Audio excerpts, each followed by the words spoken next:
It's always a kind of sketchy proposition to cite casualty figures in the middle of a war, because if there's one thing combatants, governments lie about, it's how many people have died. You could almost never get a straight answer. Everybody lies about it. They're lying about it now. 4.5 years in, we really have no idea how many Russians, Ukrainians, or people from other countries have died in the Russia-Ukraine war, and we definitely don't know with precision how many people have died in the war with Iran. But we thought it'd be interesting is to pull up the official numbers to the extent they exist. We don't know, by the way, with total certainty how many Americans have died. The official numbers maybe 16. Is that true? We hope it's no more. Every death is a tragedy, but we just don't know. But there are official numbers. And so, again, just as an exercise, as something that might reveal a deeper truth, we pulled up the numbers a minute ago. So here are the numbers. On the Iranian side, the official number is about 3,600, 3,664, about that. Iranians dead. Combatants and civilians, majority civilians, as is true in every war, 3,600. But that's not the biggest total of dead in a country in the last 3 months since this war broke out in the Middle East, launched by the United States and Israel. The biggest number of dead is not in Iran. It's not in a Gulf state. It's in Lebanon. Lebanon?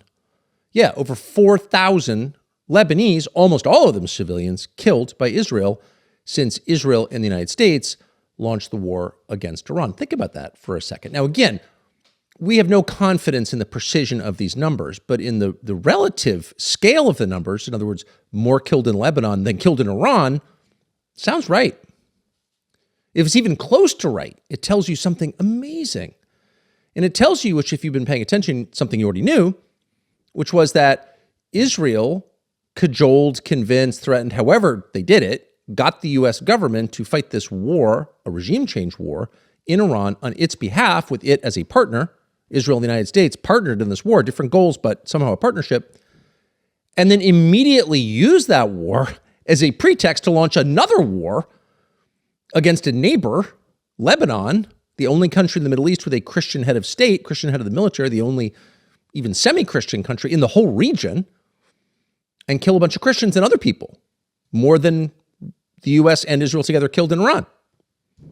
Think about that for a second. Think about what that says about Israel's attitude, not toward Lebanon or Hezbollah or whatever we're calling it, the Iranian-backed Shiite militia that they're supposedly at war with.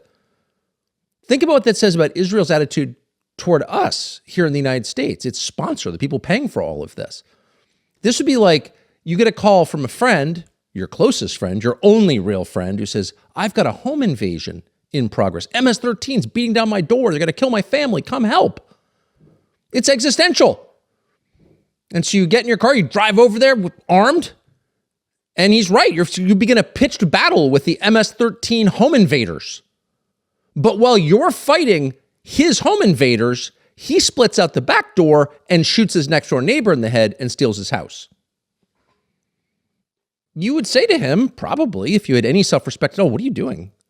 You told me that I had to fight this battle on your behalf because we're such close friends, and that your existence, your future, depended on winning this battle. And the second I joined the battle that you convinced me to join, you split and started another battle to increase the size of your property. That's not a good friend. That's a friend who's taking advantage of your generosity, of your loyalty, of your help. That is, in fact, someone who's betrayed you. And that is, roughly speaking, or maybe a little more than roughly, that is pretty much exactly what Israel just did to the United States. So Israeli leaders somehow convinced, cajole, threatened, whatever they did. They overrode the advice of the American president's advisors and intelligence chiefs and convinced him that Iran was on the verge of building a nuclear weapon, despite the fact that that same president had told everybody a little more than 6 months before that threat had been neutralized during the 12-day war back in June, that they were somehow building a nuclear weapon again, despite having no nuclear facilities because we blew them up, whatever. You remember the story. And we needed to neutralize that threat. The Iranian nuclear program was the justification for this regime change effort, for killing the Ayatollah, bombing the girls' school, everything that's happened in the last 3 months.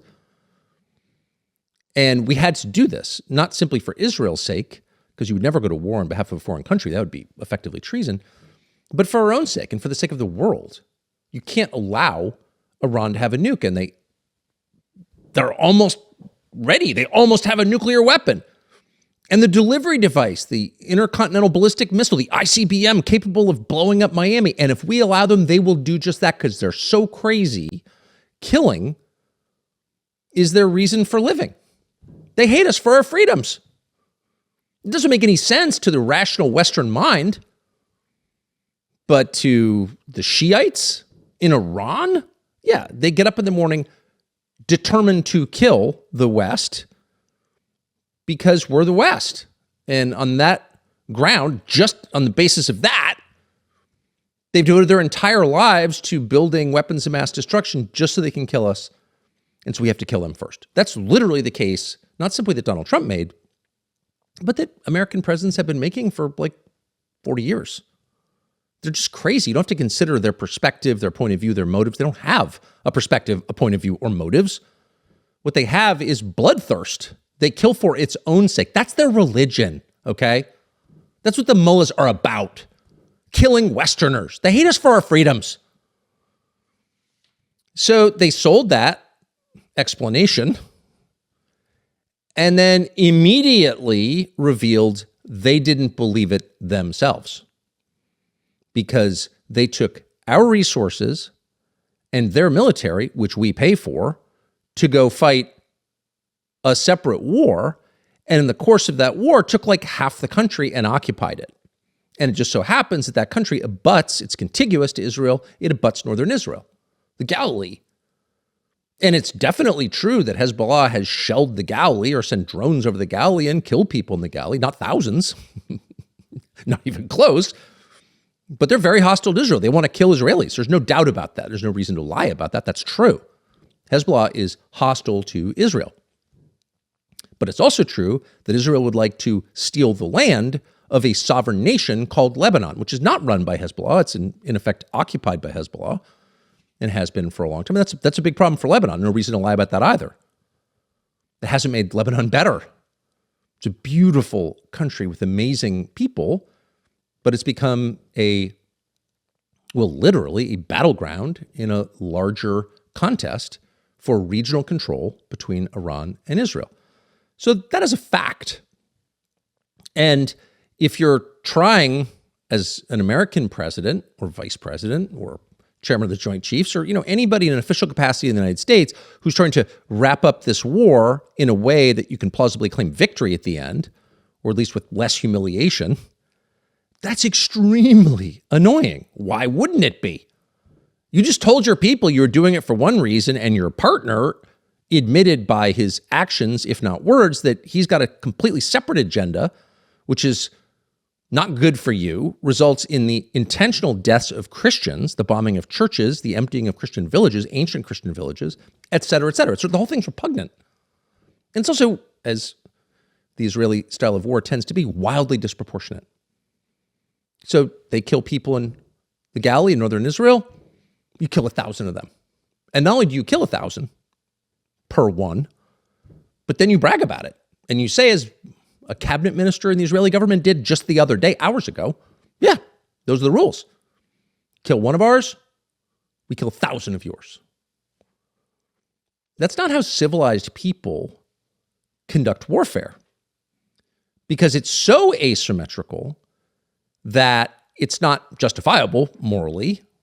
It is by definition punishing the innocent.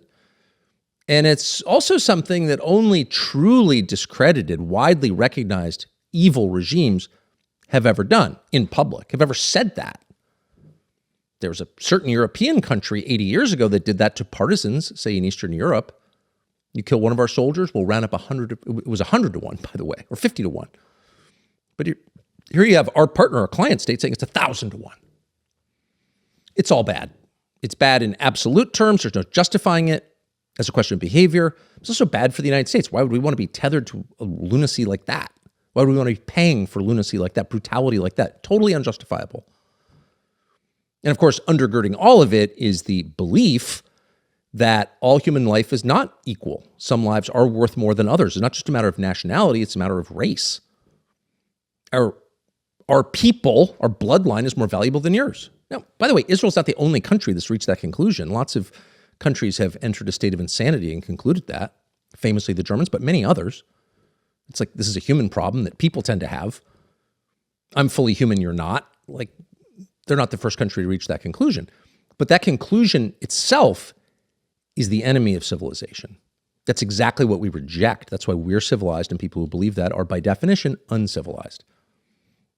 So all of this happens. Meanwhile, the United States realizes, its president, its leadership, that there's no military solution to this. We can't kill our way out of the war with Iran. We can't, despite the awesome and much advertised power of our military, we can't actually force Iran to open the Strait of Hormuz, or we would have already.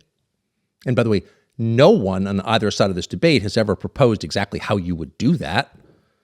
Not noted military geniuses like Mark Thiessen. Nobody has, because there's no solution. But there is an inevitable outcome if you keep going, and that's poverty. That's economic collapse. And the president said that out loud last week. If we keep going, we run out of oil. I don't know if we actually run out of oil. I don't know if that's true. Probably not. We do have massive energy reserves in the United States, but this stuff is priced on the international markets. And at some point, sooner rather than later, energy, gasoline, diesel fuel, heating oil, jet fuel, the things that make the society work will become too expensive for most people to buy, at which point things fall apart. You get hyperinflation and then all the downstream effects of that, like chaos and violence. So we can't. We're boxed in, made a bad decision, got to get out. Yes, getting out looks a lot like defeat because, strictly speaking, it is defeat, meaning we're pulling back. We've reached none of the goals that we publicly articulated we were trying to reach. And that's all very embarrassing. We have reached the limit of American power. Yes, that's true. It's sad. We can certainly readjust. Doesn't mean our country's gone. Doesn't mean we're in a Great Depression. Doesn't mean we have a civil war. Like, there are lots of things we're avoiding here, and that's good. But it's definitely a step down, and it's kind of impossible to save face entirely. But, it's the best of a series of really bad options. So the president, who got us into this mess in the first place, and shame on him, did make a rational and, in some ways, though depressing, probably the only right decision, a noble decision actually, to just take his lumps and get out. Because if we don't do that, what exactly are we going to do? And again, no one's answered that question because there's no answer other than just continue to fruitlessly suffer at an accelerating pace until everything truly falls apart. So you have to get out, so we're going to get out. So he announces we're getting out. Well, from the Israeli perspective, there's no worse outcome. And just to show a little grace to Israel, this is one of those rare moments where the hyperbole actually does match the reality. So Israel's been complaining about, whining about, inflating the severity of existential threats for, generations. It's an existential threat. No, it's not. But this gets about as close to an existential threat to Israel as anything in the past 50 years, for sure. So they go into this with the aim of disabling Iran, breaking the country apart into warring factions, taking it off the table as a global player. And that was their goal. They said it. And the opposite happened. Iran became stronger. Iran became globally recognized as a true player in international energy and commodity markets, but also as the country that stood up to the two most ferocious, maybe least scrupulous militaries in the world. This is the global view, true or not, and didn't crumble. They killed the head of state and the entire top echelon running the state, and new people nobody had ever heard of seamlessly moved into those roles and just kept going. So the message to the rest of the world is this little outlaw terror state stood up to the most powerful coalition in the world and survived. That in itself is a massive win, and it increases Iran's prestige and its operational power going forward. There's kind of no way around that. Not many people would have predicted that. Not many people would have wanted that, but we're not in charge of history. And that's exactly what happened. From the perspective of the rest of us, that's sad. It's a massive downgrade in American power, and there will be consequences for sure, particularly in East Asia. But you're just going to have to live with those and deal with them. And it may be in some ways good for the United States to recognize the limits of military power, because there are limits to military power, period. Even if you use nuclear weapons, there are limits, and those limits include your own assured death. So, like, let's stop talking ourselves into lunacy here. I mean, military is great. Everyone supports the military. Certainly, it's well funded. A lot of that funding is wasted. There's a lot of theft. Building aircraft carriers is obviously insane, as any person could have told you.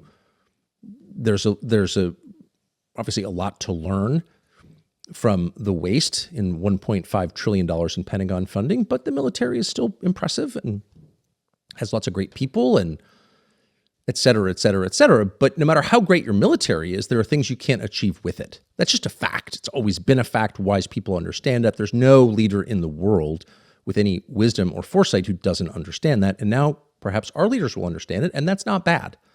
But from Israel's perspective, it's very hard to see an upside in this because Iran, which it's fair to say, no matter how much you dislike Israel, you'd have to admit Iran has a real grudge against Israel. Iran has been funding, and it's a little more complicated than this, but they have effectively been funding some of Israel's most dangerous enemies. That's just true. And now they're more powerful than ever. And the Gulf, the 6 Gulf states, which are inherently powerful because they have all this energy wealth, they're not more closely allied with you or the United States. They will, some of them inevitably will, in real terms, if not openly, become closer to Iran because they have no choice. Because Iran is now a partner with Oman in controlling the ability of their commodities to get out of the Persian Gulf. So this is all obvious, but think about it from the Israeli perspective. This is like a true nightmare scenario. But it's also a familiar scenario to anyone over 11 years old. And that's the scenario in which all of your dreams whip around and become the opposite of what you thought they were going to be. You have no ability as a human being to precisely predict the future. Sometimes you can be kind of right. Often you're 180 degrees wrong. The opposite of what you thought was going to happen, happened. And again, anyone who's not a child has lived this. And wise people write it down on a note and post it on the fridge just to remind themselves every single day. I am not God. It is entirely possible that I'll go into some complex, high-stakes project, and at the end, the opposite will happen. So I should slow down a little bit and be ever aware of the limitations of my own predictive abilities. Like, that's how wise people approach life. People like Benjamin Netanyahu, by contrast, and a lot of politicians, by the way, get up on stage and tell you, if we do this, this is exactly what's going to happen. And people like that should never hold power because they're dumb. And they're dumb in a recognizable way. They don't recognize their own limits. They don't know what they're not capable of doing. And the only way they ever learn that is by leading others into disaster and death. That's like the oldest lesson in human history. And we're all learning it once again. So those, I think, are the relative perspectives. The United States realized we've got to get out. It's obviously embarrassing. It's bad, but it could be way worse. So we should be grateful they're getting out now. Israel realizes, holy smokes, we miscalculated, or we were betrayed, because there's really no self-awareness at all at any level of the Israeli government. It's always someone else's fault. It's always your fault. You just hate us because you've always hated us. Okay, now. But in any case, whatever the cause of it, the Israelis understand, wow, we're up against it. We thought we were going to be in charge of the region, we'd be the regional hegemons, and now we realize our main enemy is more powerful than they ever were. Whew. And by the way, our only ally on the planet is telling us that we have to stop the war that we started under the cover of the war we convinced them to start. Okay. So it's tough, and you can see the total misalignment between the United States and Israel, these purported partners in this doomed venture. But they're not really partners. One country is many times the size of the other country, both in population and territory and in resources. Are not even closely comparable. This is the elephant and the flea. And moreover, the little country is wholly, totally dependent on the big country for everything. For everything, for its economy, for its intelligence, and more than anything, for maintaining its territorial ambitions and providing for its defense. But the little country refuses to recognize that, both out of arrogance and because it's in a state of total hysteria and can't think straight. And so that's the rub right there. The little country somehow has control over the future of the big country But the big country is solely responsible for the little country being able to do anything at all. And only one side understands this dynamic, and that's the big country. So the vice president of the United States last Thursday said some of this in public.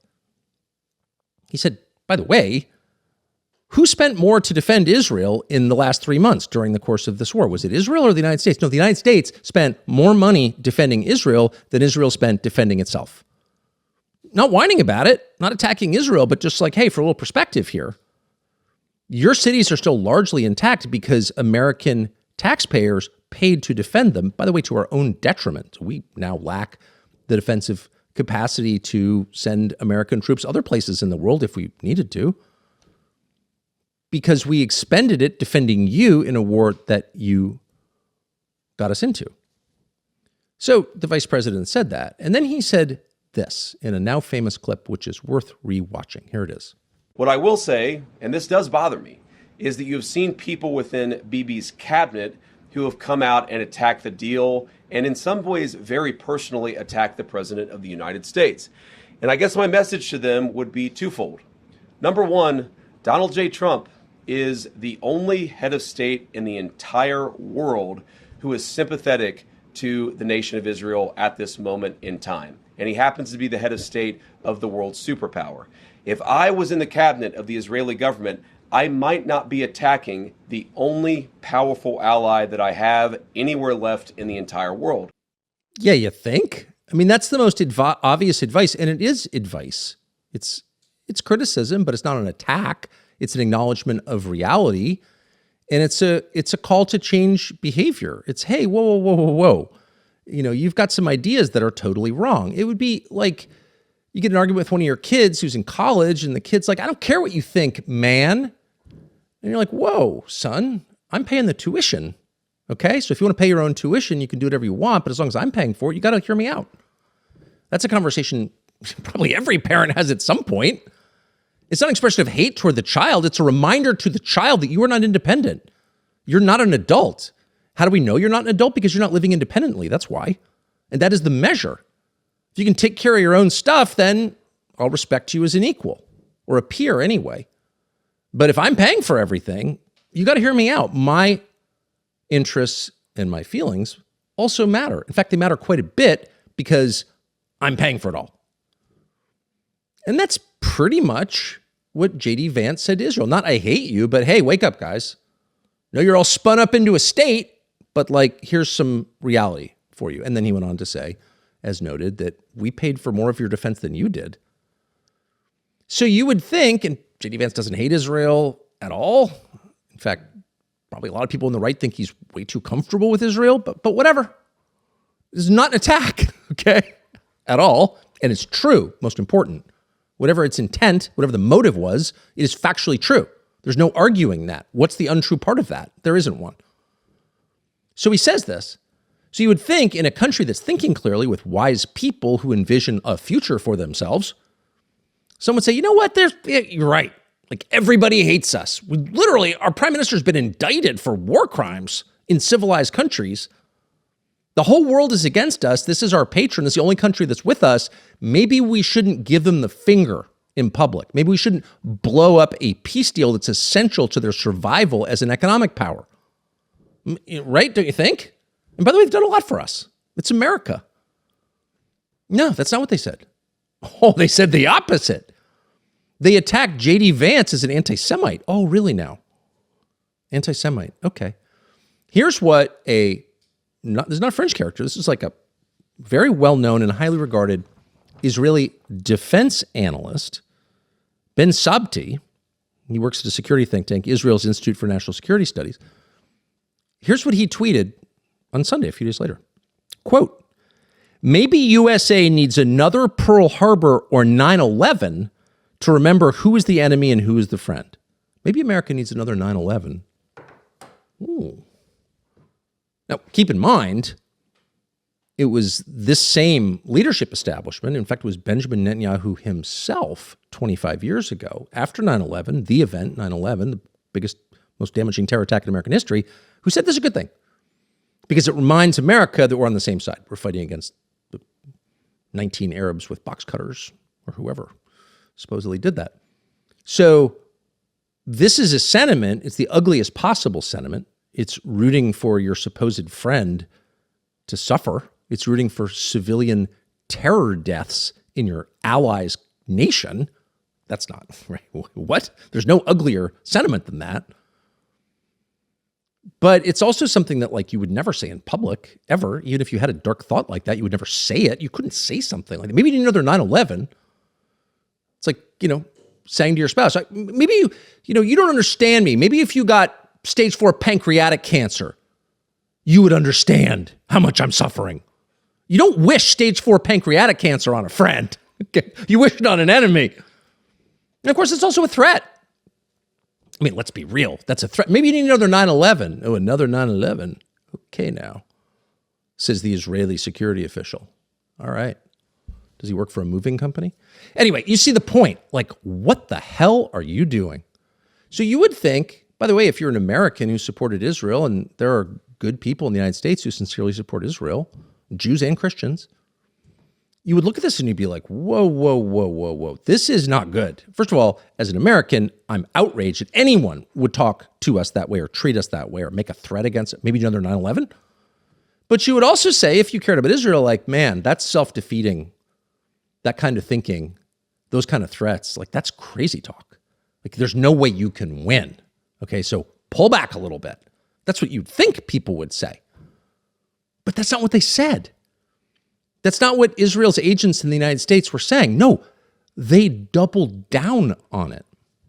And I'm going to play this clip. I hate almost to do it because, of all the 535 members of Congress, House, and Senate, there are just a few. I mean, most of you just disagree with, but there are a couple who are just like so repulsive that you think this person is trying to turn me into a hater. So I'm just going to avert my gaze. I don't even want anything to do with this person. And the following member of Congress from the state of Florida is definitely in that category. But just for context, this is Randy Fine. He's a new member. This is the guy who tweeted laughing emojis at the picture of a murdered Arab child, possibly a Christian child, in Gaza.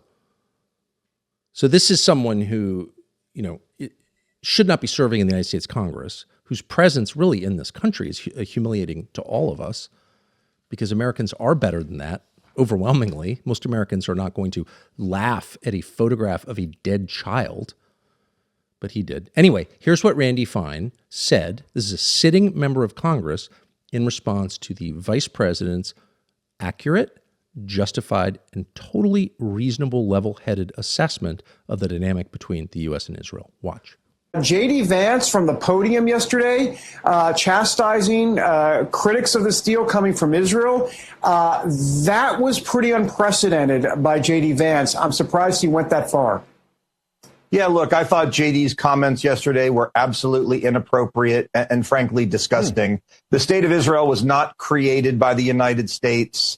It is not funded by the United States, except in some small way. It was created in the blood and sweat and tears of the Jewish people arising out of the Holocaust. The United States didn't support Israel during its formation. In fact, there were times when it put arms embargoes in place. And J.D. Vance would be wise to go back and learn his history. I think his comments today were completely out of line.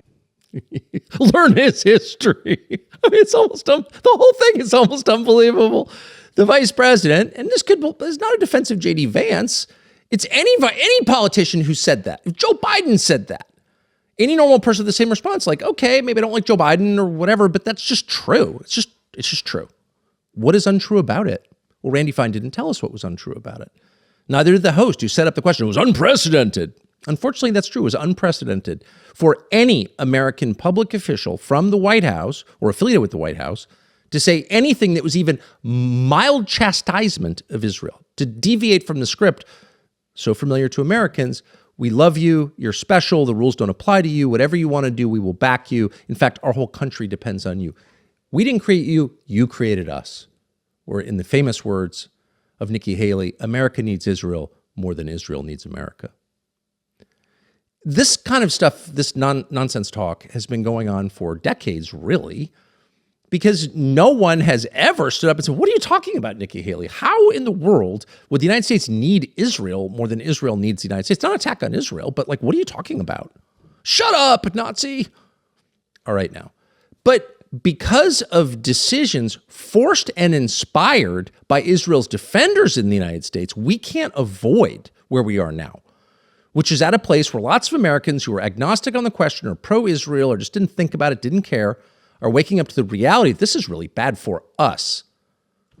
And their reaction, its agents in the United States, including Randy Fine, is shut up, Holocaust. They built it because of the Holocaust. Well, I mean, okay. Without even getting into debate about how Israel was built, under what circumstances, who did it, it's a little more complicated than that. Actually, it was controlled by Britain. And a lot of British diplomats and soldiers and officers had to be killed in terror attacks before they finally abandoned it to the settlers. But whatever. Leaving that aside, to invoke the Holocaust with no mention of the fact that tens of hundreds of thousands of American men died fighting the Nazi regime. The United States did not abet the Holocaust. The United States fought the Nazis, and hundreds of thousands of Americans died, and many more were wounded and their lives destroyed fighting the Nazis. So you would think if you're an American member of Congress, you would preface every reference to the Holocaust with, a lot of Americans paid the ultimate sacrifice fighting this stuff. But no, he would never say that because it would absolve America of the unearned guilt from those murders 80 years ago. So, of course, the point of invoking the Holocaust is to say, hey, you've got a lot to feel guilty for. Shut up. But, of course, the United States has nothing to feel guilty for. Zero when it comes to its relationship with Israel. The United States has done a lot more for Israel than Israel has done for the United States. That's just a fact. It's a math question. Show me numbers that contradict that. You can't because they don't exist. Nothing in that realm exists. But here you have a man with no moral authority to speak on any topic, lecturing the U.S. government in his own party. He's a Republican. This is a Republican vice president, Republican administration. But these questions for Randy Fine supersede party ID, because the most important thing in Randy Fine's life is the fortunes of the Israeli government, not of Israel itself. By the way, if you cared about Israel, you would not take Randy Fine's position. You would not laugh at a genocide. Everyone who laughs at a genocide is going to be punished, including Randy Fine at some point. People who committed the genocide will be punished most harshly, and that's the Israeli government. So, it's not in their long-term interest to encourage this kind of criminal behavior, obviously, anymore to be in your kids' interest to give them heroin, no matter how much they wanted it. If you loved your kids, don't give them heroin. If you love your ally Israel, don't abet genocide, because it's not going to end well for them or for you. But whatever, Randy Fine, when he hears any, not even criticism, mild chastisement of Israel, immediately launches into Holocaust mode. This is not sustainable. That's kind of the point. Obviously, it's not justifiable, but it's not sustainable. So when you tune into Fox and they're doing yet another segment, the rise in anti-Semitism in America, and you think, well, maybe there is a rise in anti-Semitism in America. There's certainly a massive rise in distrust of Israel. Massive. But where does that come from? Is it because people just woke up in the morning like, you know what, I'm going to blame all my problems on the Jews. They just hate the Jews. It's an ancient hatred. I'm mad they've been poisoning wells or whatever. Just millions of Americans decide to become irrationally hateful one day? Well, probably not. Probably not just anti-Semitism. It's not just this ancient hatred that just rears its head randomly like a bubonic plague or something. No, it's not an act of nature in this specific case, and it's not aimed at all Jews. Hardly. It's disapproval at the behavior of a secular government that we fund. And everybody knows that, except for the tiny percentage, and it's a very tiny percentage, most of them seem to have congressional seats, of American leaders who seem to sincerely believe, and I will give Randy Fine credit for sincerity, probably sincerely believe that the only motive for criticizing the secular government of Israel must be irrational Jew hatred. Of course, they don't even address the many, many Jews in good standing who have the same view of the government of Israel, which is it's bad and it's terrible for the U.S. They don't even address people like that because that's just the cognitive dissonance is just unbearable. Like, what do you do with Glenn Greenwald? You're not really Jewish? Shut up. You're a Nazi. Okay, no. So basically the point is, when you have criticism that is rooted not in hatred, but in reality, and when you have a fundamental conflict of interest, Israel needs to have one thing, the much larger patron country needs to have another thing. You're facing a really tough situation that you have to assess critically, rationally, non-emotionally, with an aim to minimizing damage on all sides. What you don't do is threaten another 9/11 if you don't get your way. Because you may pull off another 9/11, okay, but it's not going to change the fundamental dynamic. And the only people who don't understand this at this point are the bitter enders in the U.S. Congress and the American neocon commentariat. They just have no idea. And that is a recipe for collision,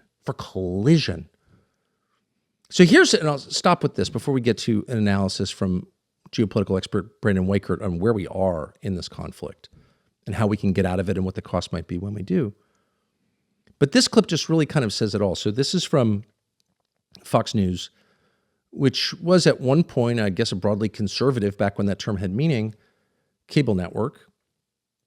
Familiar with it, of course. A lot of great people there. But it has become, in the last year, sort of a nonstop cheerleader for the most nihilistic kind of military action. Military action that has no assured positive outcome. Really, the point of it is just to kill people, apparently. Like, what is the point? No one ever explains that, but you're a weakling and unpatriotic and probably a secret Muslim if you're not for it. I mean, it is nihilism. You can't tell me why this is a good idea. You can only attack me for not getting on board with it. Okay. That's very dark. You never want to find yourself advocating for things like that, but they are. And because they are, and because it's the most important thing to the network for reasons that are not clear, all of a sudden, every other issue is subsumed into that. It's not important at all. So you find yourself in a place where you have long time conservative, not just cable news hosts, but figures like very famous people, recognizable people, and doing this for 30 years, but in your bedroom for 30 years, telling you that what matters are the conservative values, and those would be, roughly in order, small government, lower taxes, entrepreneurship, family values, pro-life, no castrating kids. All of a sudden you have people like that making common cause. In fact, not just common cause, but celebrating figures on the other side with whom they agree on nothing except the need for the United States to keep funding irrational, counterproductive, genocidal behavior in a foreign country, because that's all that matters. So you wind up with a tableau like the one we're about to show you, where you've got Sean Hannity commiserating with John Fetterman, who's very liberal on everything except Israel, and who knows even what liberal means now. But he's on the other side of every other issue except Israel, which for reasons either of cognitive impairment or campaign donations, he's decided is the only issue that matters.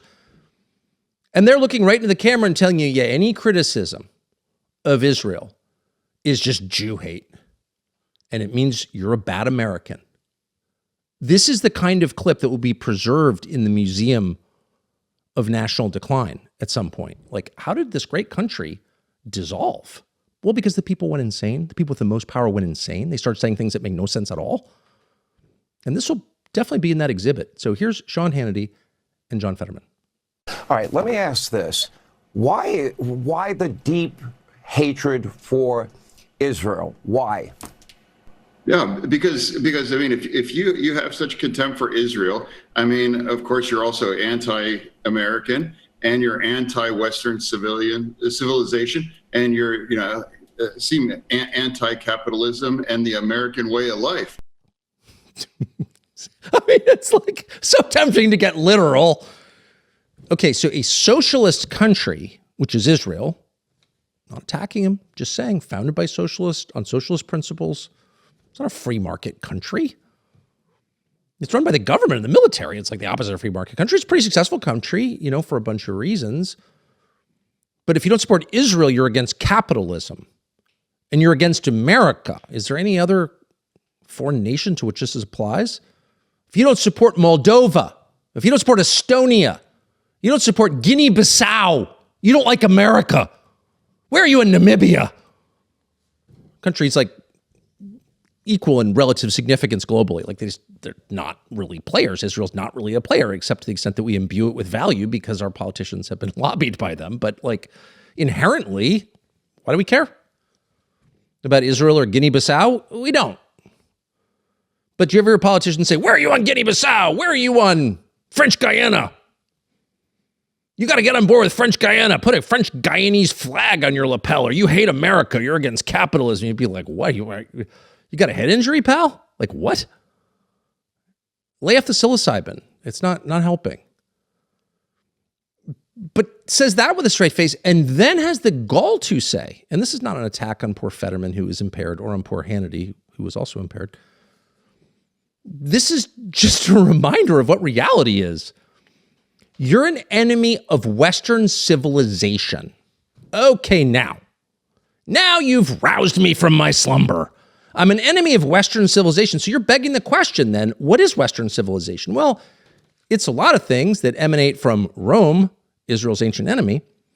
But let's just put it succinctly. At the core of this thing we call Western civilization, upon which our society is based, is the idea of justice. What is justice in the West, in this thing called Western civilization? Justice is the notion that we punish the guilty and we spare the innocent.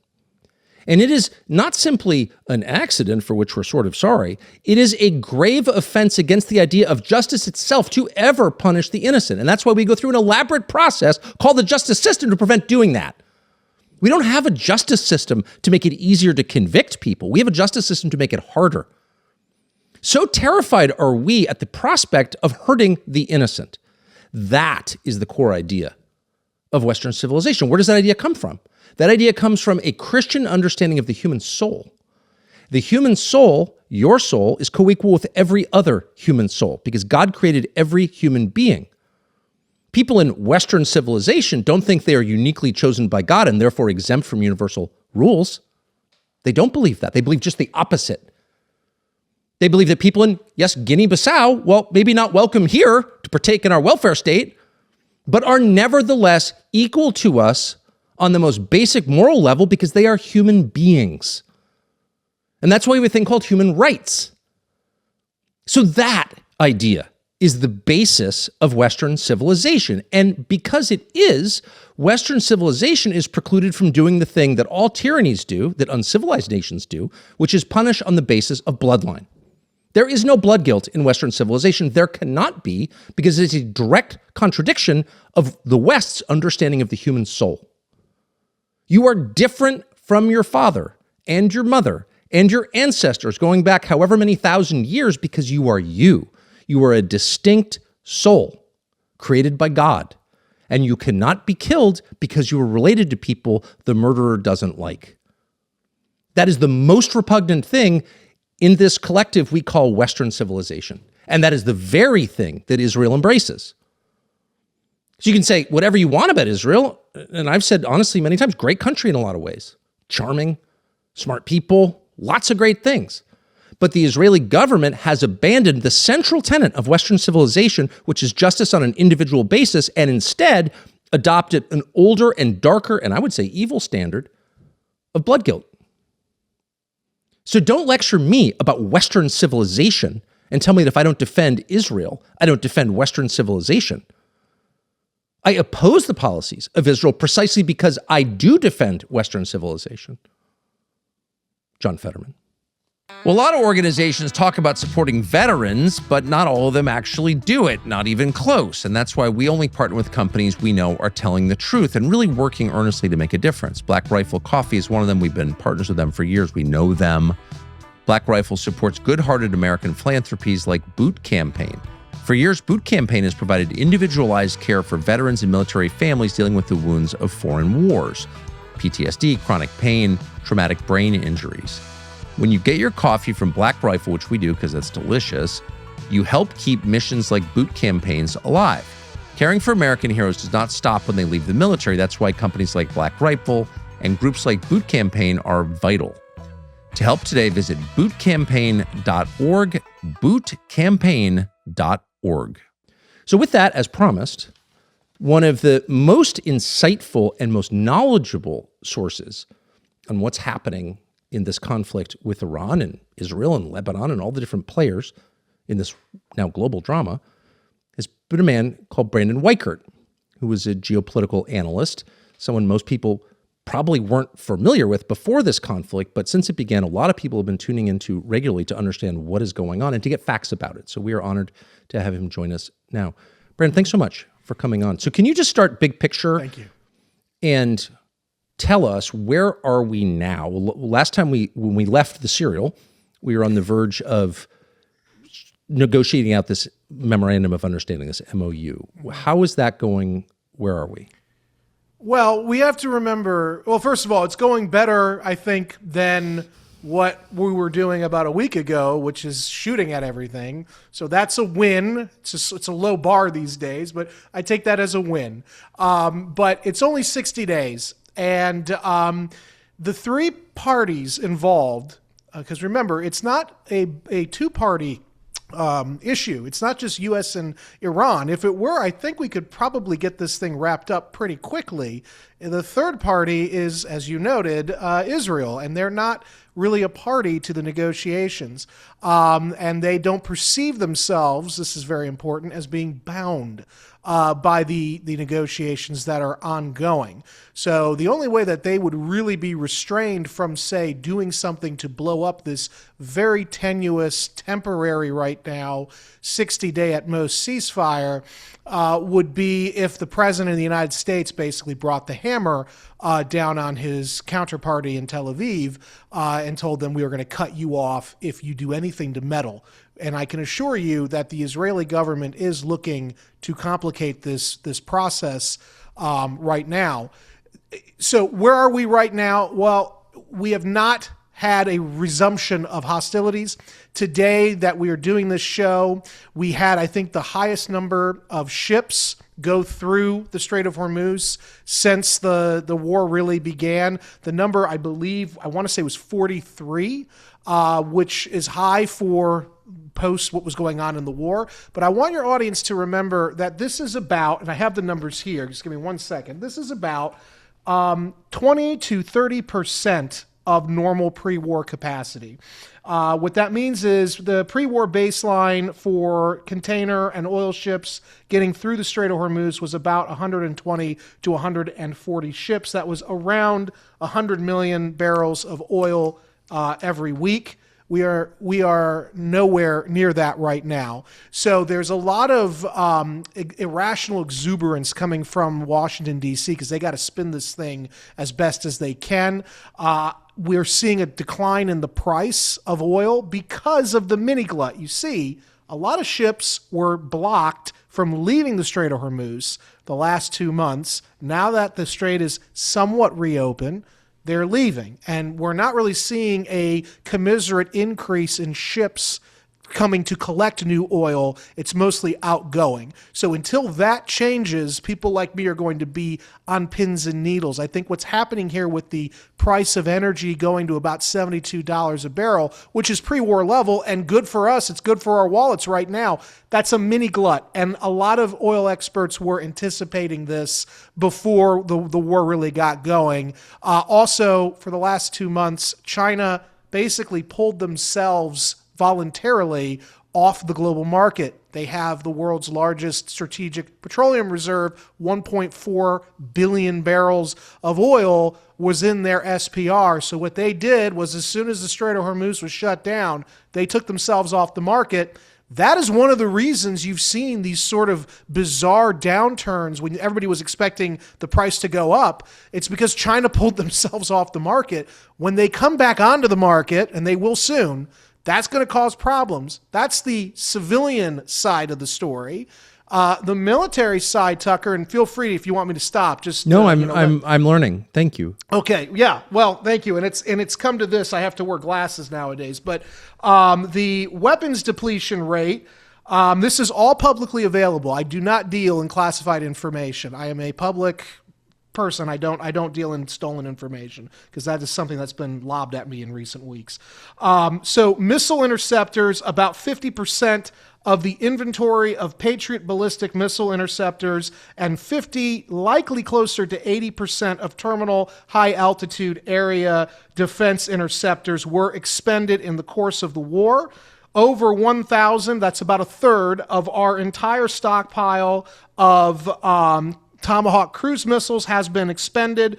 Large quantities of the JASSM missiles, as well as pretty much the entire pre-war inventory of new precision strike missiles, the PrSMs that were used. Also, interestingly enough, because we were told there was never any threat to our Navy, this is why, of course, they never really dared to go through the Strait of Hormuz, the Navy reports that they expended large quantities of their SM-3 and SM-6 naval interceptors, which indicates to me, if I may conjecture here, that there must have been one hell of a fight over the security of our ships when the war was in its kinetic phase. So the White House was lying when they said that the ships were totally safe. Our ships are very much at risk, obviously, from these numbers.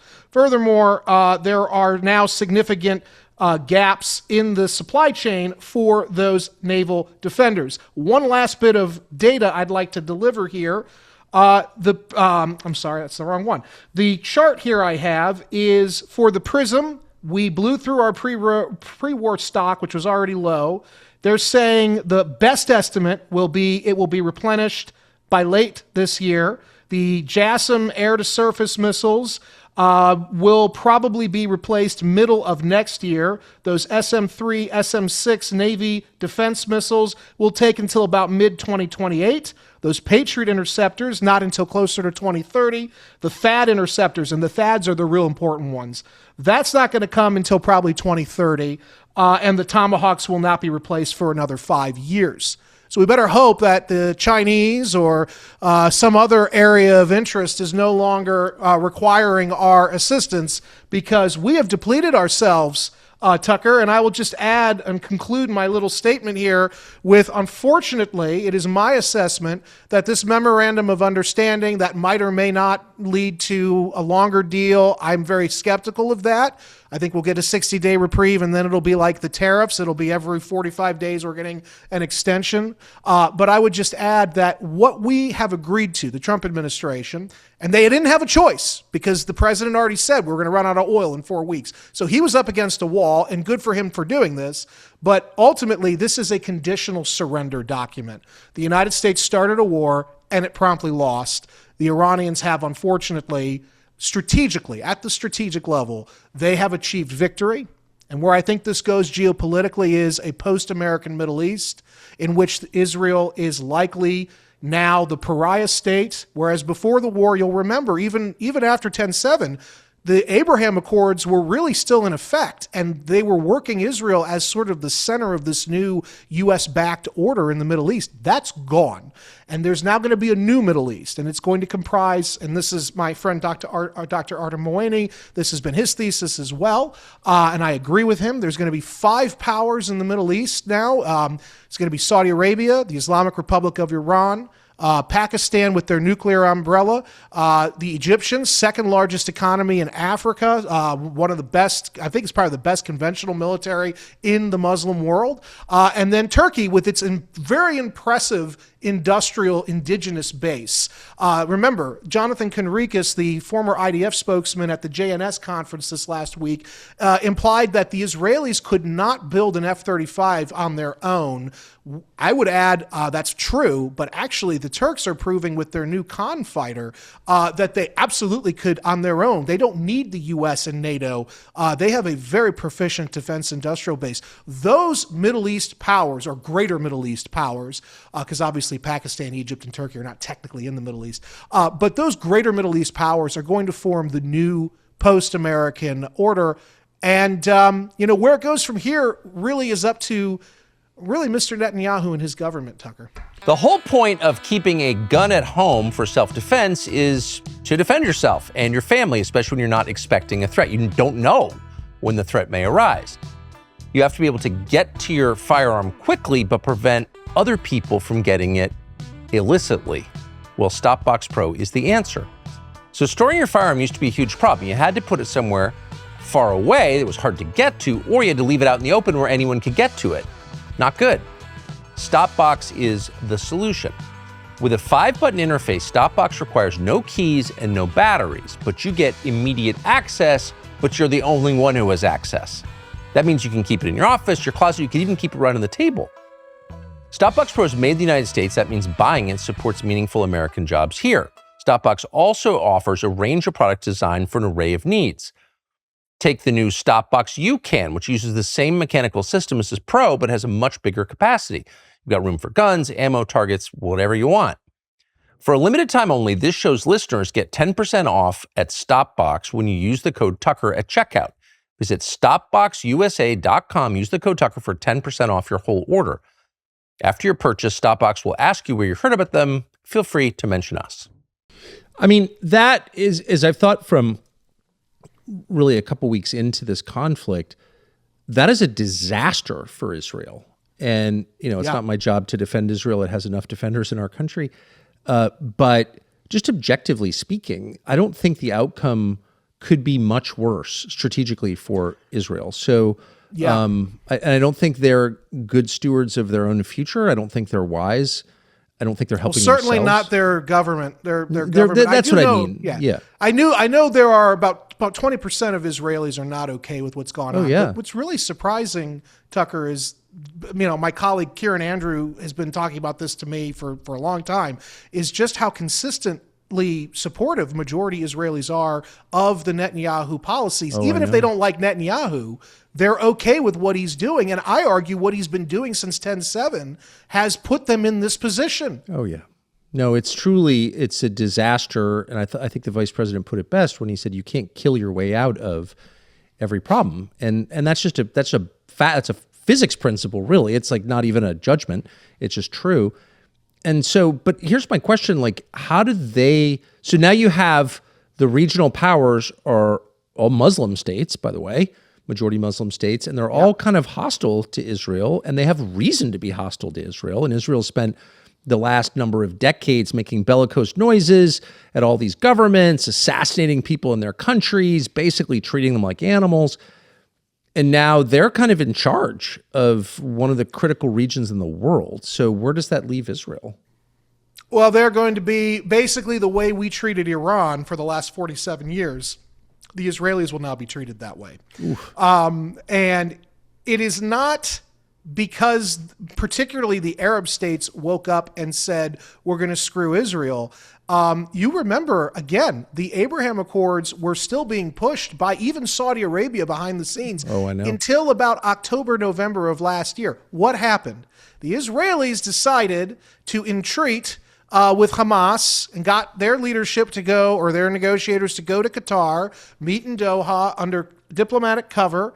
The Israelis said they were sending their diplomats, and what they ended up sending was a cruise missile into the building in Doha. They ended up killing a Qatari security agent. They ended up wounding. They didn't even, tactically it was a disaster for them. They didn't even kill the targets. They ended up killing a bunch of low-level guys from Hamas. The big guys survived. Then they came back even angrier. Go figure. But furthermore, at that point, that was the first time that Israel had struck a GCC country, which had been going along quite well with the Abraham Accords. Exactly. At that point, since last November when those strikes occurred. That was September 9th. Was it September? I'm sorry. Day before Charlie Kirk was killed. Wow, you're absolutely right. It was September. Yes, I apologize. Thank you for correcting me. But it was in the fall of last year. And the point is that this shift occurred and a momentum began building in which all of the Arab states looked around and said, okay, it's not Iran that's crazier now. It's actually the Israelis. Exactly. And that's the key to understand it, because all the Arab states, for the most part, the governments at least, were agreeing with Israel, saying Iran's a bigger problem than anything we dealt with the Israelis. That flipped on its head almost instantly. And the Americans were, of course, stuck holding the bag because we gave the cruise missile. We've been providing diplomatic cover. We've been providing economic aid. Trump has been providing political cover for Netanyahu on a personal basis, leader to leader. He's the one begging the Knesset for pardons for Netanyahu and his top people. So the Arab states looking around going, not only are the Israelis going to be a problem, but we got to get the Americans out of here now too. Exactly. And that is at play here because we lost a bunch of our bases, or rather they've been degraded, as the Pentagon keeps saying. Those bases are not coming back online in any meaningful sense, Tucker, because the Arabs know they have to get us out, at least the level that we're at, because otherwise they can't contain Israel. And now you're going to see a real flip from trying to contain Iran to now trying to contain Israel. And that's what I think is going to play out over the next 5 years. I don't know how that's going to play out. I think your analysis is spot on, very smart, and I hope people are listening to this. But I just wonder how it unfolds because Israel feels legitimately threatened. And you could say Israel has a very long history of hyping threats, and we heard Randy Fine invoke the Holocaust. Okay, settle down, Randy Fine. But this is a real threat. It's almost like all of their hyperbole became real. Like they are actually threatened now. It is a self-fulfilling prophecy, but it's been fulfilled. So like now, if you have a country like Israel, or really any country that feels Russia, that feels cornered, that's a very dangerous country. Certainly. And if you're a neighbor of Israel, you're going to have to always be looking over your shoulder, but this is only going to compel the regional powers to align against Israel even more. The reason the Egyptians even were thinking about getting closer to Saudi and Pakistan and Turkey in this new alliance is because the Israelis woke up after 10/7 and started pushing all the Palestinian Arabs, trying to get them in Gaza to go to the Sinai Desert. And the Egyptians are saying, we have all these deals with you. We've covered for you, Israel. Exactly. WTF, man? Like, what are you doing? And so, this is part of the problem. So I think what you're getting at is, and maybe I'm wrong, is does this risk nuclear exchange of or something? I mean, Israel's under too much pressure. I don't think their leaders are thinking clearly at all. I know Israelis who are thinking clearly. You're right to say there is a percentage of the population that's like shocked by what their government is doing. But the government is not thinking clearly at all. No. To have some guy threaten 9/11 against the United States on Twitter, like we're in a crazy stage, I think, of their history. So like, I'm just concerned that they're under too much pressure.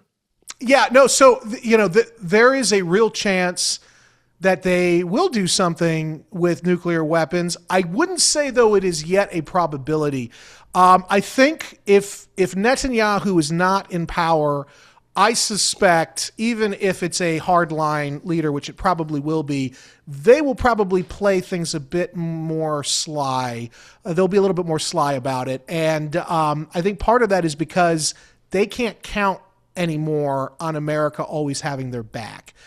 If they use a nuke, that's pretty much it. That's the final, and I'm not saying they won't, but I'm not ready to say that is. I thought that at the beginning of the war when everything just looked to be going so fast, but I look now and it looks to me like both on some level, the Iranians have pulled back from some of their extreme rhetoric. And while Israel is really going hard against Lebanon, the fact is, I don't yet know if they are ready to pull the nuclear trigger, because that is it then. And I think that a lot of Israelis tell themselves, look, we've always been the pariah. We've always been on the outside, on the periphery, and we'll just deal with that. And we'll be stronger. So that, I hope, is what the thought is. But it is still, yes, it is a higher probability or higher possibility, but I wouldn't say probable just yet that under these conditions they would go nuclear. I saw this last year where the talking points from Israel's agents in the United States were rolled out about how Qatar was funding Hamas. Oh, they were saying you were funded by Qatar. Yeah, right. Okay. Yeah, I was funded by Qatar. Yeah, I'm the one who's an agent of a foreign power. So I just ignored it. But it's so insane. Every accusation is an admission. But it's a projection, right? It really is. But they started to say Qatar's funding Hamas. I don't think most Americans are aware that Qatar sent money to Hamas at the request of Israel. Okay, That's right. They were doing a solid right. for Bibi Netanyahu. So I was Who was listening to taking this. a vig, by the way. Of course, he was taking always, a cut. This is one of the always. reasons he was under investigation Always. by his own government. Exactly. So I knew this, but I didn't want to say it because like no one would believe. It sounds so crazy. Yes, Qatar sent money to Hamas because Israel. Why would Israel want money to go to Hamas? I didn't want to get into it, so I didn't say it, but I knew it. And then I watched as these propagandists started to convince themselves that Qatar, which is like the most moderate country in the world, is somehow like the main sponsor of terror. And the next thing you know, they're bombing Qatar in the middle of a negotiation, which I agree with you was a pivotal moment in the history of that region. And Trump thought that too. Trump was completely outraged by it. But Right, he humiliated Netanyahu. Remember, Exactly. he made him sit with the phone in the Oval Office. and then he's like, we're going to build a Qatari military base in Idaho just to like show you how much we love Qatar. And he actually does love Qatar. I mean, they gave him a new plane. But my point is, I watched this process, which is familiar, I think, to all people, where you tell a lie and then you convince yourself the lie is true and you get so overwrought believing your own lie that you do something crazy. I guess that's the thing I'm worried about. Yeah, no, and that's certainly a possibility. Look, Israel's a very ideological state. You know, it's interesting because I think you and I probably come from the same kind of ideological origin story. And I was always led to believe, I wrote a book not long ago about the threat of Iran, and it's this ideological crazy power. If they get the nuke, it's going to be suicide bombing with nukes. It's the end. And you look at how they conducted themselves in this war, Tucker. And again, I hate that they beat us because I love America, so I'm not happy that. I agree. But they actually conducted themselves quite responsibly. The Iranian military did not go crazy. The Iranian military did not send suicide bombers to go blow up civilian. I mean, they didn't do the things I think you and I were taught to believe they would do. And that's a good thing, by the way. That's a very good thing because it means that they can be reasoned with on some level. Not that I'm saying I trust them, but they have self-interest, and that's a very powerful motivator here. And they're very smart about protecting their interests. The Israelis come across now as the ideological power, as the ones who might actually. I mean, look at this thing in Lebanon. Listen, Tucker, I know you mentioned in your commentary that, they had taken half of the country. They actually took I think 25% maybe. But the Israeli Defense Force are running these 2006 tactics against a 2026 Hezbollah force, and it's having really devastating results for the IDF. Just this time, a month ago, you had the IDF chief of staff telling publicly twice. He said it at the Times of Israel, then he said it while he was talking to the cabinet for Netanyahu, saying that the IDF is on the brink of collapse if we don't get a massive surge of new recruits into the IDF in southern Lebanon. And the reason that they've been struggling is because they're using their Merkava main battle tanks to basically run up the gut, to basically go into these urban centers where they can't maneuver, they can't work around the way they need to, and Hezbollah's waiting. They're lying in wait, and they've got these drones, and they've got these anti-tank guided munitions, just like the Ukrainians had at the beginning of the war with Russia, and the Russians were not prepared for that, and that's why you had in the beginning such a large number of Russian tanks getting annihilated. It was because the Ukrainians had figured out how to do this new form of anti-tank warfare.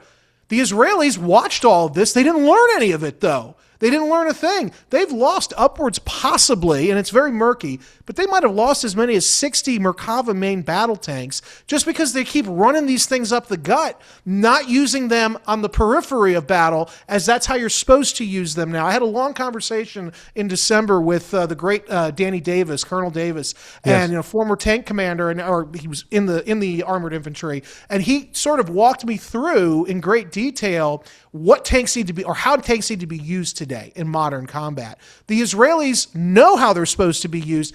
They won't use them. And so this idea that they're even really being effective, I don't actually think, again, on the strategic level, they're really having the desired impact. They're blowing a lot of stuff up. They're killing a lot of people, but they're not actually translating that into like a real political end state. And what is the political end state? I have been told by former security officials in Israel, and this is really a bad way to put it, but they call it the Gaza model. That's what they want for southern Lebanon. They want to create what they call basically a desolate security buffer between their northern tier region and the southern component of Lebanon. That's what they say. But even that, they can't do it, because the way that they're fighting this is completely not tethered to the way you're supposed to fight the modern war, as the Ukrainians have shown us when it comes to tanks, and the Russians now. A lot of myths have been broken here, and that makes the Israeli political establishment, you're right, that makes them more desperate, because the myth of the IDF as this, they punch above their weight, etc., that's really being dispelled in real time. Everybody sees it. And it's setting off alarm bells among Israeli leaders, and they don't know what to do. All they know is to keep pressing the gas pedal and expanding. So, it could get very, very bad here, if this thing continues as it is. Inflation makes credit card statements particularly scary. You work 40, 50 hours a week just to buy groceries and gas, things you used to be able to afford without thinking that much about it. Then the banks charge you 20% interest. If the system is designed to keep you underwater, it's working, but there's another option. Our friends at American Financing are doing something the big banks despise. They are helping people. Mortgage rates in the 5s, supporting the American dream of homeownership, and they're showing homeowners how to take their hard-earned equity to wipe out high-interest debt. Now, we're against debt in general, but in this economy, most people have no choice at all. So don't go bankrupt, enslaving yourself to a lender. Average savings are about $800 a month, and it takes only 10 minutes to talk to a salary-based mortgage consultant. No upfront fees or obligation to see how much you can save. Give American Financing a call, 800-685-5696. That's 1-800-685-5696, or visit americanfinancing.net/Tucker, America's home for home loans. And I think it was widely known. I mean, I remember an American Marine officer 25 years ago telling me, who'd done a lot of joint exercises with the IDF and had friends in the IDF, and wasn't against Israel, and I was pro-Israel actually, but he's like, they're not that impressive at all, and they spend a lot of time maintaining their reputation and sort of less time, becoming impressive. And so I think people knew that, but now everybody knows it. And they also know it, I hate to say this, but about the U.S. military. Like, why, if we have all these aircraft carriers, which are the most, expensive war device ever built, and we can't use them to open a strait that's not that long, what are we doing? So I don't know if you're familiar, but one of my calling cards is I am one of the world's biggest critics of the aircraft carrier. So I'm right with you here. I am the main battle tank, the aircraft carrier. You could make the argument they're not quite obsolete. I think in the case of the tank, I think Danny Davis made that case in December to me very well. It's just you have to use them differently. But the carrier, my God, it is so not right for the kinds of wars that we're fighting today. It cannot it can't defend itself. So maybe it can launch some of their planes, but we saw this with, Operation Prosperity Garden against the Houthi rebels, where basically the Houthi rebels chased Uncle Sam out of the Red Sea. And we have not gone back there since 2024. I talked to a destroyer, a guy who served on a destroyer during Operation Prosperity Garden, and he said that he has, in his entire career, never seen anything like the kind of hell that the Houthis were giving the U.S. Navy. And that was the Houthis. Now we're talking again about the Iranians, which, okay, they're not Russia or China, not yet, but they clearly are a competent military force. They clearly understand strategy and tactics, and they clearly employ those tactical capabilities with very significant effect. They kept us out of the Strait of Hormuz, Tucker. I know for a fact, I'm not going to say how, but I know for a fact that we were moving forces for a much bigger operation into the region, and that whole thing was stunted because partly of the way in which we could not penetrate into the Strait of Hormuz reliably. And if we couldn't even send a ship for like a freedom of navigation type operation, there was no way in hell the Emeralds were going to risk sending an entire amphibious lander full of Marines to land on Karg Island or to take Kashem or whatever insanity the Trump administration was spewing at that time. I would also add, there is clearly a shakeup or a breakdown going on at the highest levels of our uniformed military command structure. I bet there is. And that's not being widely reported. Go figure. But I will say, everybody's focused on the reflecting pool in Washington, D.C. I think it was Donahue who resigned today, the head of, I think it was AFRICOM. He resigned today. Fred Kocher, who we spoke about previously when I was on the show, I've noticed he's not being charged with being a leaker. He's actually being allowed to leave quietly, it looks like. That to me indicates that Kocher was speaking for more than himself. I think that he was speaking for Dan Cain when he leaked that conversation between Dan Cain and Trump on the eve of the war on February 27th, which indicates to me there's a significant amount of uniformed military leaders who are looking around and they're saying, this ain't working. We're not being heard. We're GTFOing out of here. It does seem like that needs to happen. I don't understand how the United States could be, the U.S. military, could be so totally and obviously unprepared for modern drone warfare, having watched it in different parts of the world. We helped create it. Well, I'm aware of that. Yeah. And I think we did create it, really. And yeah. Yeah. So, Yeah. I mean, the modern iteration of it in Afghanistan, and I remember it very well. It was October 2001. But anyway, the point is, I just don't get that. All these smart people, biggest budget on the planet, biggest budget in history, and that you're not prepared to beat the Houthis to keep the Red Sea open. Like, that should occasion deep soul-searching punishment of the guilty, by the way. And it hasn't. And instead, we've got like a bunch of aircraft carriers in production still. Like, what is going on? Well, they're in production, not being produced very quickly because our shipyards are a sclerotic mess. But what's going on is the bubble, right? It's not only protects the people in D.C. that you and I lived among for a long time, and not only protects them from reality, it also protects them from accountability. Yes. Looking back on 9/11, whatever people think may have happened, to cause 9/11, I certainly have my ideas. The fact is, nobody was held accountable for the very blatant security failures, except for Richard Clark, who, whether you like him or not, he did kind of warn us it was coming, and he was the one. And I know, he was the one that got, So, but anyway, nobody's really ever held accountable. That's the whole system in D.C. It is one of protecting, CYA, cover your A, that's the whole logic, and it's all political, and they're going to protect each other and close ranks. That's why after Iraq, by the way, all of the generals, remember the day that the fighting in Baghdad, we got Baghdad in 2003, the day that we did that, he put in his resignation papers, and him and his top generals resigned or retired en masse to go write their memoirs, because they knew the insurgency was going to come and the whole thing was going to go upside down, and they didn't want to be blamed. So that's sort of what you're dealing with in DC, whether it's the uniformed or non-uniformed people. And so, the only way this is going to change, Tucker, is if Congress actually gets off its rear end and starts holding the military accountable. Why haven't there been committee hearings yet? Where is the people in Congress demanding after-action briefings, demanding accountability for the very clear failures? I heard Seth Moulton, who I know is kind of a left-wing, he's kind of nutty, but Seth Moulton, a guy I admire the hell out of, Elbridge Colby, back in March, he really held Bridges' feet to the fire, though, not personally, but for the organization, the Pentagon's failure to account for the fact that we were going to burn through all the munitions that we went through. We need more of that, and we're not getting it. And that's the sort of thing that will only ever bring accountability.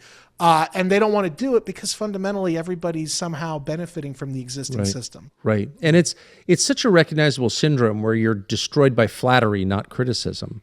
It's the people who claim they love you, who encourage your worst impulses. It's what they call in AA world, the enablers. That's like, right. Yeah, you got a drinking problem, but it's not that bad. let's go get loaded. Those are the people who kill you. And it's all these members of Congress and Fox News flag pin wearers who are like, we've got the greatest military in the world. The president says that all the time. And it's like, yeah, it's a great military, great people, amazing people, especially in the ranks. Yeah. However, they need to be held to the highest standards. That's why they're the greatest. And when you drop the standards, they become less impressive. Well, they become Jack Keane. I mean, listen to him on Fox, and it's one like is listening to so shameful. Well, or your friend Jesse Kelly, or Jesse Waters rather, who is tweeting out all these insane things about how much winning we're doing, and I wish that were the case. But North Korea wants their propaganda back, because this is the greatest strategic defeat of the United States, I think, maybe ever. Thankfully, the U.S. casualty rate was not in the many thousands. That is a blessing. Yes. That's also, though, because the way the war was fought, it was mostly targeting our bases. So a lot of our people, thankfully, were near hospitals. And a lot of our people were able to, when they did get wounded severely, they were able to receive very top quality treatment, either with military, assistance, or the locals had good hospitals they were able to get our people to, and they were treated in that very important golden hour when one is injured. And that is a blessing. So in that way, we can be very thankful. But ultimately, at the strategic level, which our military leaders should be worried about, at the strategic level, this is the end of America's hegemony. That's it. Those days are done. That's right. The Charles Krauthammer's beloved unipolar moment, completely devastated. Pat Buchanan is proven right more and more every day when he challenged Krauthammer on that in the 90s. You remember that, I'm sure, better than me. Ultimately, where I think this is going on the global level, Tucker, and again, feel free to cut me off, but where I'm going with this is it's looking to me like the transition from, unfortunately, U.S. being sort of the dominant global power to a multipolar system in which really China is sort of the rising dominant power. That's just been expedited. That's been expedited. And, I keep hearing from people in Trump's orbit that, well, really, this was 5D chess because we collapsed Venezuela and we took that offline for China, and we went after Iran, which is another big energy source for China, and we took that offline, and they're going to be on their knees. Well, as it turned out, like I said at the beginning, China was more than well prepared for this. In fact, I would argue that the Chinese, the reason they voluntarily divorced themselves from the global market and decided to rely solely on their very impressive SPR, the Strategic Petroleum Reserve, is because it was a proof of concept for them. Because I think Beijing knows the next move by America, if this is part of some grand, bizarre crackpot plan, the next move will be eventually to go after the Strait of Malacca and to try to cut China off. And they are preparing themselves for surviving that. America's 250th anniversary is here, and it presents a great opportunity to consider why our national culture matters. Being an American is not something to be ashamed of. We should all be proud to live here. And the same goes for being a Christian. This July 4th, the Hallow app, which is the best prayer app ever, is launching the American Heroes Challenge. It's a 13-day journey, and it takes listeners through the lives of the people who shaped this country, but whose stories are not in history textbooks because they just don't fit. These stories are amazing. Tales of Native Americans, the Declaration of Independence, World War I, even 9/11. These stories tie together history and faith that will affirm your faith. It's not a feel-good history lesson. It's a July 4th invitation to look at people who lived with courage and to encourage us to strive to do the same. Download Hallow free for 3 months at hallow.com/Tucker and do this challenge. We loved it. You will love it. I don't think there's any appetite for that. And I hope not. This is not 5D chess. This is drunk dodgeball. No, this is one-dimensional checkers. Yeah, exactly. Yeah. Not even. It doesn't rise to the level. And I say that with sadness. I will say, I don't think I know that the administration has gotten religion on this. They understand it. The consequences of proceeding are so severe that not only are they committed to ending this, but they are turning against, the president himself is turning against the people who advocated for it. I guess this was all inevitable, wasn't it? And so the enemies we'll from see. there, We'll see how deep that goes. I don't know. As of this morning, at least in this country. And that's my next question to you.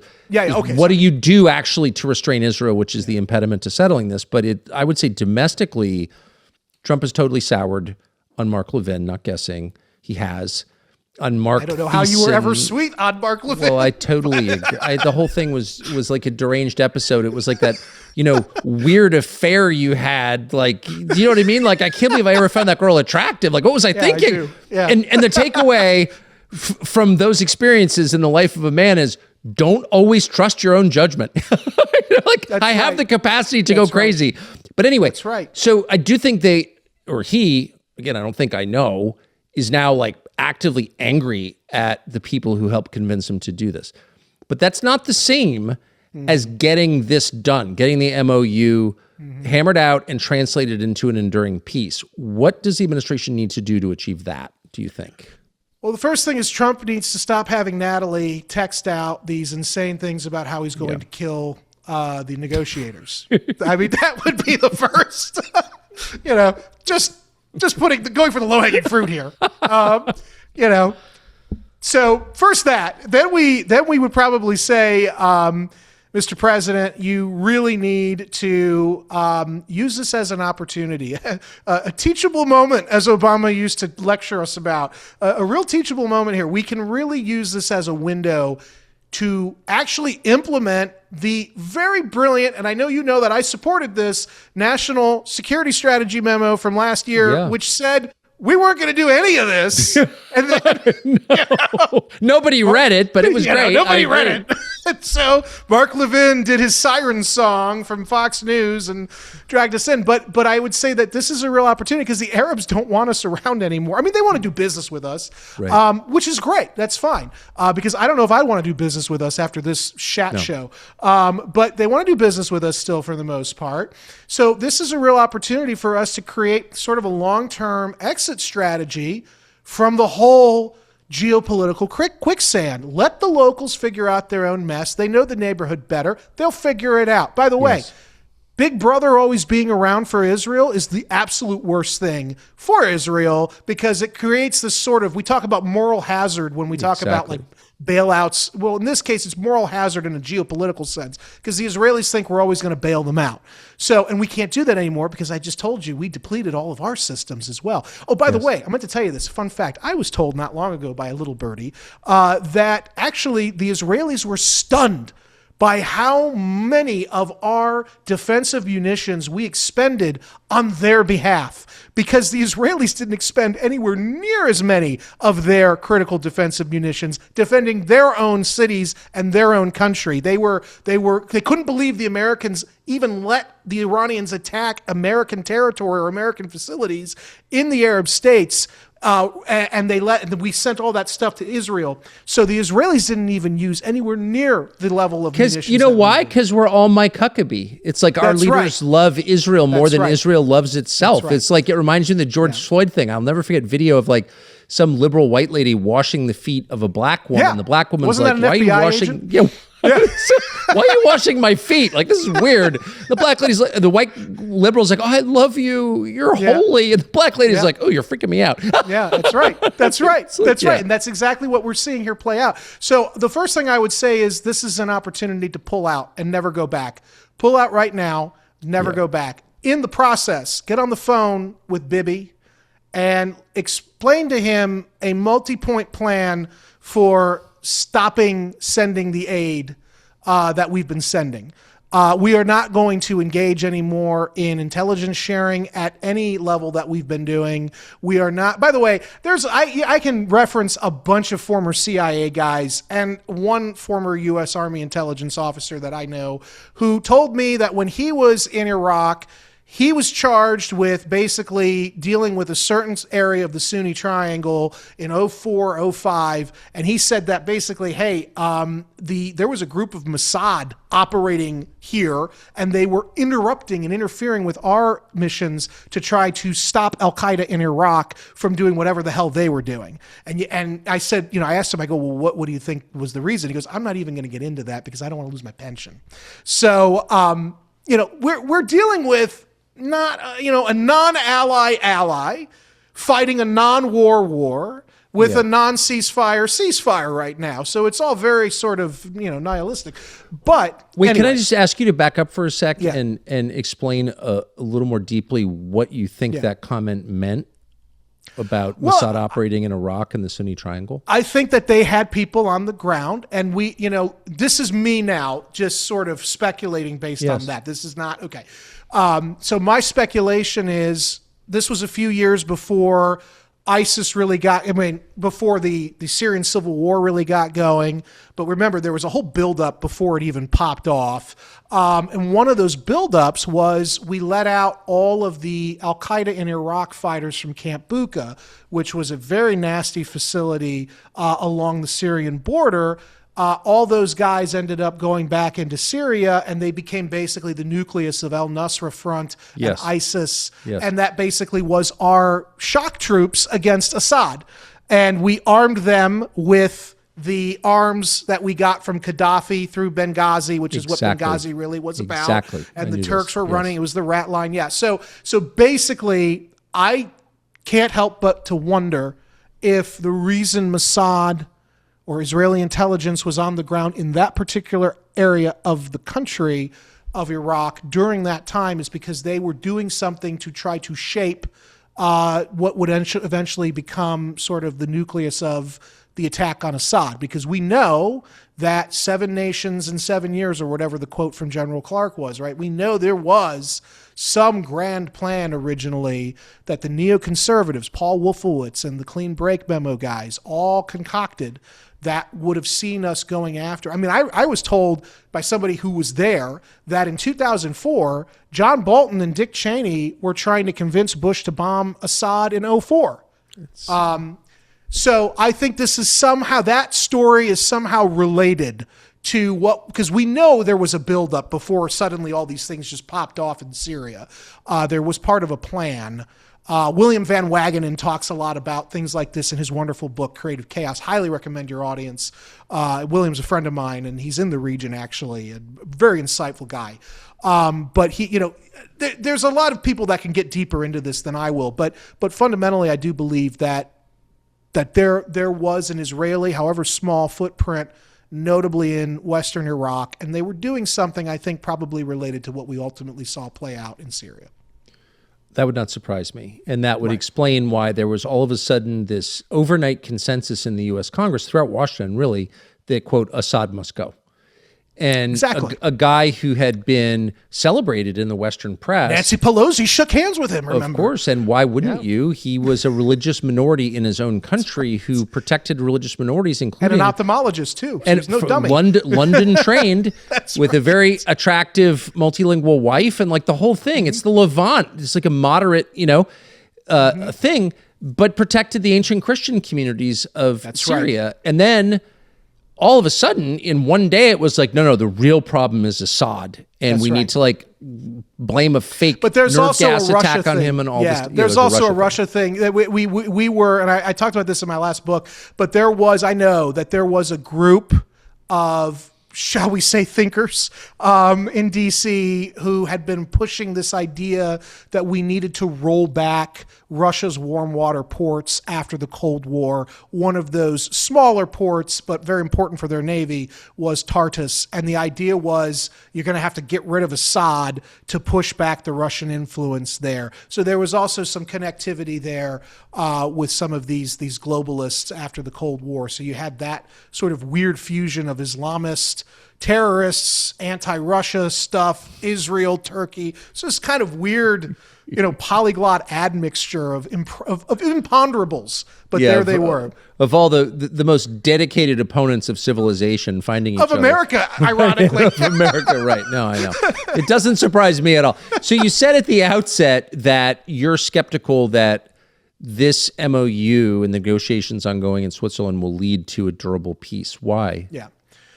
Well, I think that the three parties are still not quite on the same page. Like I said, I think if Trump, the Trump team and the Iranians kind of could do their own thing, I think probably they might be able to get a more durable deal. I think how this is going to play out is the model is going to be very similar to the tariffs, where it was sort of like every 45 days, we're just going to keep extending. We'll keep extending, for some of these things with the tariffs. I just don't think that, I think that the Americans know that if they really do walk away from the Strait of Hormuz, if you look at what's going on right now, and the Strait of Hormuz has really become the center of gravity here. If you look at what's going on in the Strait of Hormuz, Marco Rubio and his gang are all saying, it's not even possible. Nobody would ever toll the Strait of Hormuz. Well, the Turks toll the Turkish straits. So, I mean, that alone is, sort of ridiculous when you hear that. The Montreux Convention works very well and has since 1936. There's no reason why we couldn't figure out some new way to make everybody happy there. But anyway, I think as long as you have those voices who are in the president's ear micturating these crazy ideas, I just think that you're always going to have sort of this tension where I think that the president will always be 1 foot in, 1 foot out, and that's not good. We don't need that right now. We need to just get out. So I'm just very skeptical. I am a natural skeptic, though, Tucker, I should say. I'm skeptical of many things. Me too. So that's just my background. But I also think the Israelis are the real wild card. And the fact of the matter is, look, they've got a cluster of Dolphin-class submarines with nuclear-tipped cruise missiles likely sitting off the coast of Iran right now. What's to stop them? I mean, you're not wrong to bring up that possibility.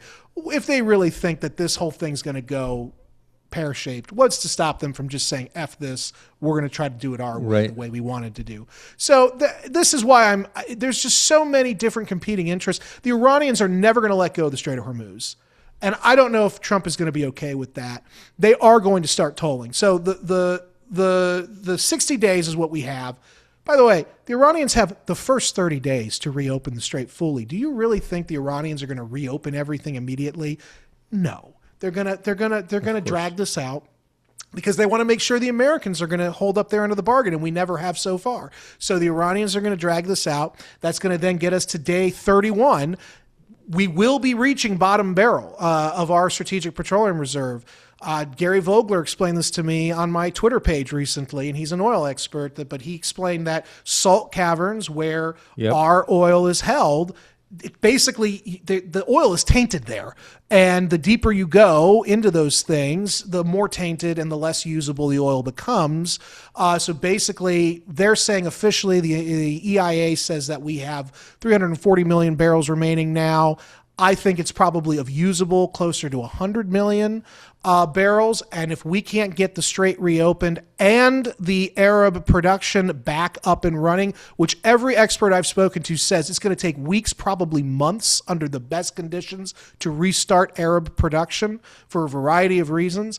That means that the Iranians not letting up on the Strait of Hormuz fully right now, that is going to create shortages, complications, here in the United States because we're hitting bottom barrel. And so this is going to compound and create, I think, greater political pressure on Trump. And I think that's going to cause a lot of problems for maybe not getting a full-time resolution. But maybe I'm wrong. I'm happy to be because I would love to see us just done with this whole thing. After the midterms and when, there's a new political reality that's measurable, because there will be, at that point, that's the upside of elections, whether they're real or not. They establish a new baseline of where we are and what voters want, right? No, it's true.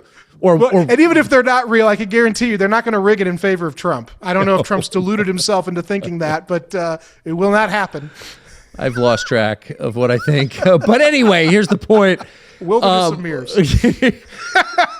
I don't see the pre-March status quo politically surviving, where 95% of members of Congress, whatever, over 90% of members take money from AIPAC or some version of AIPAC, where every member of Congress says, unthinkingly, I support Israel. They're our greatest ally. Like, I just don't see that, but maybe I'm wrong, but I just don't see how that survives this moment.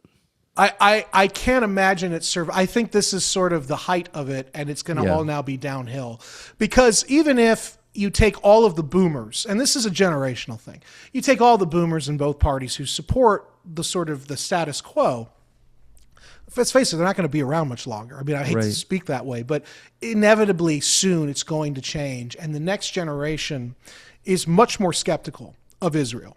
And some of them are anti-Semites. There's no doubt there are definitely anti-Semites out there. But most of the people who are skeptical with good reason. They're skeptical because they recognize there is a delineation between American interests and Israel interests.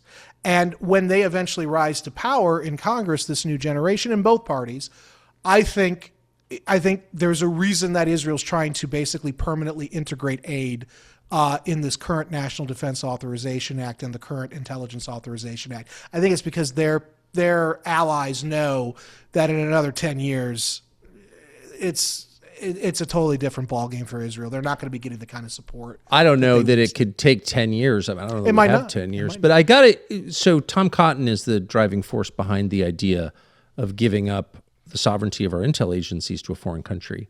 He's also, as far as I know, the chairman of the Senate Intelligence Committee and a sitting U.S. senator. That's treason, obviously. I don't know his motive for that. I have some guesses. But can that continue? Can you have the chairman of the Senate Intel Committee demanding that we have mandatory intel sharing with a foreign, pretty obviously hostile country? That's bonkers. It is bonkers, but it's just crazy enough where the world we're living in, Tucker. Tom Cotton, he's clearly not speaking for himself. And, so I think that he will continue to push this as long as he's in that position. And I think he will continue to be in that position until Pete Hegseth is gone from the Pentagon, because I think the ultimate plan is to put him in, or at least it was, to switch out Pete with Tom Cotton. That's not an upgrade. I'm sorry. No. Maybe an IQ upgrade, but it's not. It's not. Maybe he washes his hands more. But I think that Cotton will continue to push this. And do I think that it will go forward? They already passed the Senate version. It's now got to go through the next round. This is why they're doing this now, is because this is the last shot for them. And I think that Tom Cotton's motivations are not his own. And I don't want to get too deep into that, but I think that Tom, And I think that there are many more. And I think the fact that he and Graham and all these other people, I think the fact that they continue to be so publicly, supportive of these moves indicates still how much maneuvering room they still have right now. I also think it's interesting, though, Cotton has been really pushing hard to basically cancel or end the DNI, the Director of National Intelligence, that whole office. And this is something that after 9/11, a lot of intelligence professionals looked back and said, look, we don't need the DNI. It gets in the way, blah, blah, blah. The Republicans and Democrats both never wanted to get rid of it. Now he wants to get rid of it. I think it's just because he's worried another Tulsi might one day be put in permanently to the DNI, who might actually uncover a lot of the nefariousness that our people have been up to in the intelligence world. And so he wants to neuter that capability and return it to the Director of Central Intelligence. And not just our people, but people with whom we are, quote, allied. I mean, it was Tom Cotton who expressed, this is a fact, he's denied it, but it's a fact, that shortly into this administration, he expressed concern that the Kennedy that all the JFK files would be released. Well, that's not, he doesn't care. It's an act of Congress that they be released. Well, right. And later, it was an executive order, but Tom Cotton's like, whoa, why are we doing that? And that's, of course, to cover for a foreign country. So that's like crazy behavior. Well, it is. Look, it's treasonous. And Yeah, I know. he's not the only one. And also, I think that this war powers vote, I think from a day or two ago in the Senate, I actually don't think that was anybody standing on principle. I think what that was a quiet message to Trump. You remember in the last week, Trump pulled Clayton's nomination for DNI. Clayton is the guy, that Tom Cotton, Lindsey Graham, and all the neocons wanted to replace Tulsi. And for whatever reason, Trump nominated him, probably because Susie nominated him. And he now has Bill Pulte, who, whatever people think of him, he is going to just salute and gut all of these people because he doesn't know anything that's going on in DNI. He's a real estate guy, but he's going to go in there. He's going to kill everything. He's going to drain that particular part of the swamp. And then also Trump is trying to get the SAVE Act tied and FISA reauthorization tied to all of this. I think the War Powers Act was the Senate telling Trump, we can get you, do not interfere with us. And I think that wing of the Senate is the neoconservative wing that wants FISA reauthorized, that wants to see the SAVE Act not passed. And ultimately, I don't think these things are going to get passed, by the way, and wants to see someone like, I think it's Clayton from the SEC or from the Southern District of New York. They want to see that guy in there. And of course, that guy, for your audience, may not know this, but he was the guy that effed up, supposedly by accident, the Epstein file release or last year. So we have another Epstein class being promoted by the neocons as the new DNI. They prefer him over Bill Pulte. So the agenda is more spying on Americans. There is no Fourth Amendment. No voter ID, because why would we want secure elections? Then voters would have a say. And energy prices that drive people into poverty. And all of this seems aimed at the American population. Certainly these are decisions made without reference to what people want. No one wants any of this. You're sounding a lot like my dear friend Michael Yon, who's been saying this is actually a war on the American people. Obvious. It's so obvious. And don't forget, the Strait of Hormuz closure, 1/3 of the world's agricultural base supplies, that's cut off. And we are in the dead of planting season. And what's going to happen now here in the United States, as well as elsewhere, it's going to be worse elsewhere, but it's going to be bad here. We in the United States here, not this year probably, because we're still running off reserves from last planting season, but next year, the delayed impact of not having planted enough because we didn't have enough urea fertilizer, we're going to be talking about severe shortages in the agricultural sector of baseline goods that every American needs. You've also now, again, channeling Michael here, the screwworm, which is a highly devastating to crops and livestock parasite. We had gotten it out of North America about a century ago. Now, in the last 3 years, it's popped up again because it supposedly was brought up with all the illegal immigration. They basically brought in a bunch of, by accident, supposedly contaminants and whatnot, and the screwworm larva was one of them. And now they're finding them in Texas and the cattle there, and that's very bad. So, in fact, they found some in Florida, Central Florida, recently as well. The point is that all the stuff that we as Americans take for granted, abundant food, affordable groceries, energy, all of this stuff is being denied to us on some level. It's being complicated, our ability to get that. And it's being done because of policy. It's not being done because there's an actual shortage. No. It's being done because of policy, either war or whatever. But remember, the war was a war of choice. It's not like the Iranians attacked us.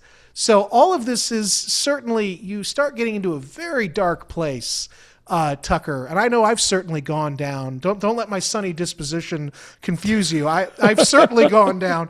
I'm very blessed. I have a beautiful family, and so I'm very happy in my personal life. But I talk about some pretty bleak things, and you can start to see the darkness in human hearts, and particularly our leaders. Our leaders. Yeah, I have some thoughts which I'm not going to express because that's dark enough. But I hope you will come back, and it's great. Anytime. Get your analysis. I just learned a lot. So, Brendan. Well, thank you. Thank you. Great to see you. God bless. God bless. That's it for us. We'll see you next Wednesday. Thank you.